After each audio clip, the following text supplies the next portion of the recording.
Λοιπόν, αυτά είναι τα φλωτέρ, Ναι. τα οποία βγαίνουν από τη βάση και θα βιδωθούν σε αυτές εδώ τις τρύπες. Μάλιστα. Και βιδώνουμε εδώ τα φλωτέρ. Αυτή εδώ είναι η κάτω πλευρά water screen. Μπαίνει στη θάλασσα, στην πισίνα. Άκυρο, αυτή είναι η πάνω πλευρά. Λοιπόν, τι κάνουμε τώρα, Θέμη, εδώ? Εδώ βάζουμε, τοποθετούμε τις αντλίες. Στις θέσεις που είναι εδώ, βάζουμε τη μία εδώ και την άλλη θα τη βάλουμε δίπλα.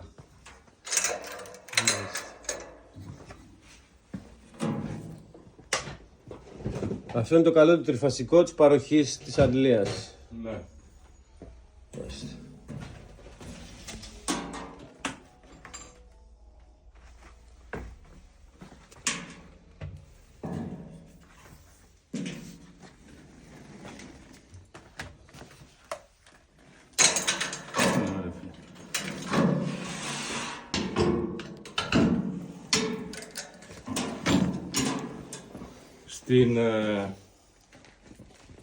Στο δικό σας όταν το φτιάξουμε θα πρέπει να σκεφτώ κάποιο πιο εύκολο τρόπο να τις βάζετε, να τις βγάζετε εδώ. Γιατί όχι να μην είναι έτσι, πάντα μόνιμα? με βίδες, γιατί μπορεί να το βάλεις σε μια πισίνα που έχει αλμινό νερό και να πρέπει να τις ξεπλύνεις ύστερα. Οπότε θα πρέπει να τις βγάλεις. Είναι ανοξίδωτες αυτές, αλλά ανοξίδωτο για να μείνει να είναι ανοξίδωτο θα πρέπει να το πλένεις κάθε φορά που θα το βγάζεις από εκεί. Ναι. Και Εννοείς πρέπει μετά με λάστιχο εννοείς?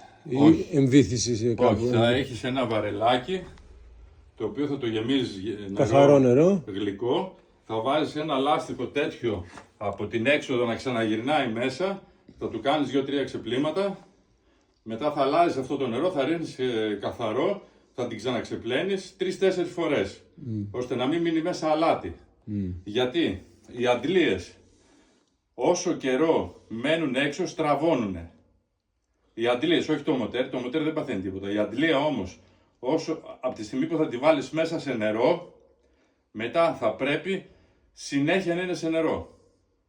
Μάλιστα. Δηλαδή όταν θα τελειώνεις τη δουλειά με το water screen την πρώτη, δεν θα το πηγαίνεις όπως είναι αυτό στην αποθήκη, θα το κλείνεις και μετά από ένα μήνα θα το ξανανοίγεις, γιατί δεν θα δουλεύει πολύ απλά.